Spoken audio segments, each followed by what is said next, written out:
আসসালামু আলাইকুম প্রিয় দর্শক, সবাই কেমন আছেন? আশা করি সবাই ভালো। আবারও স্বাগতম মেহেদী হাসান ব্লগস চ্যানেল থেকে। যেই বিষয়টি নিয়ে কথা বলবো সেটি হচ্ছে ক্রোয়েশিয়ার এয়ারপোর্ট নিয়ে। ক্রোয়েশিয়ার এয়ারপোর্ট নিয়ে অনেকের অনেক ধরনের প্রশ্ন আছে এবং প্রশ্ন করেন, তারই উত্তর হিসেবে আমি ভিডিওটি তৈরি করেছি। তো আমি আজকে কিছু ভালো দিক এবং খারাপ দিক দুইটা বিষয় নিয়ে আলোচনা করব।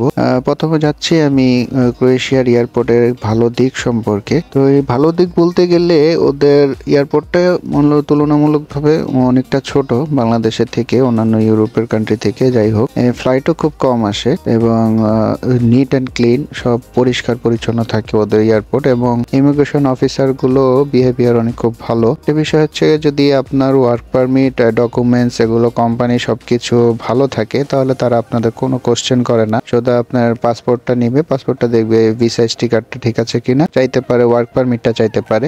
ওয়ার্ক পারমিটটা চাওয়ার পরে তারা আর কিচ্ছু জিজ্ঞেস করে না, কোন কোম্পানি, কোথায়, কিভাবে, এগুলো কিচ্ছু জিজ্ঞেস না করে আপনার ইমিগ্রেশন ক্লিয়ারেন্স দিয়ে দেয়। তো এটা করতে হলে আপনাকে আগে করতে হবে কি, সব এজেন্সি গুলোকে বলে রাখবেন মিনিমাম আপনার ফ্লাইটের এক সপ্তাহ আগ থেকে আপনার কোম্পানিকে একটা মেল করে রাখতে, তাহলে ইমিগ্রেশন আর কোনো প্রবলেম করে না। জাগ্রেব এয়ারপোর্টে খারাপ দিক বলতে একটা কিছু সমস্যা আছে, যেটা হচ্ছে কি আপনার লাগেজ মিসিং হয়। তো লাগেজ মিসিং হইলে আপনারা ক্লেম করে সেটা রিটার্ন পেতে পারেন। আমার পরিচিত দুইটা ভাইয়ের লাগেজ মিসিং হয়েছে, তারা দুজনেই ক্লেম করেছে লাগেজ মিসিং এর জন্য। একজনেরটা সে ফেরত পেয়েছে এবং আরেকজনেরটা এখনো সে পায়নি। তো আপনারা চেষ্টা করবেন যে লাগেজ যারা আমরা কার্টুন করি বা র্যাপিং করার সাথে সাথে ওইখানে একটা ছোট কাগজ অথবা যেখানে হোক আমাদের হোয়াটসঅ্যাপ নাম্বার অথবা কোনো ইনফরমেশন ছোট কাগজে লিখে স্টিকার করে মেরে রাখতে। তাহলে হবে কি, যেখানেই হারাক সে হয়তো হোয়াটসঅ্যাপে যোগাযোগ করে অথবা যেভাবে হোক নাম পরিচিত খুঁজে পেয়ে তারপর হয়তো যোগাযোগ করতে পারে। সবকিছু মিলিয়ে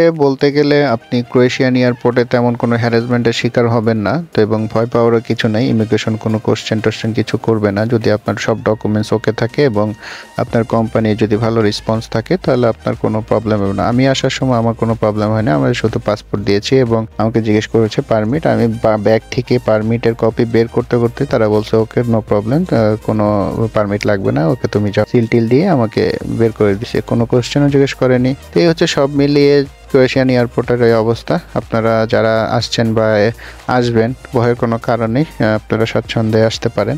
হয়তো আপনাদের ভিডিওটি ভালো লেগেছে এবং ভালো লেগে থাকলে চ্যানেলটি সাবস্ক্রাইব করে আমার সাথে থাকবেন, এবং যদি কোনো কোশ্চেন থাকে কমেন্ট বক্সে জানাবেন, আমি যথাসাধ্য উত্তর দেওয়ার চেষ্টা করব আপনাদের। তো ততক্ষণের জন্য আসসালামু আলাইকুম, সবাই ভালো থাকবেন, সুস্থ থাকবেন।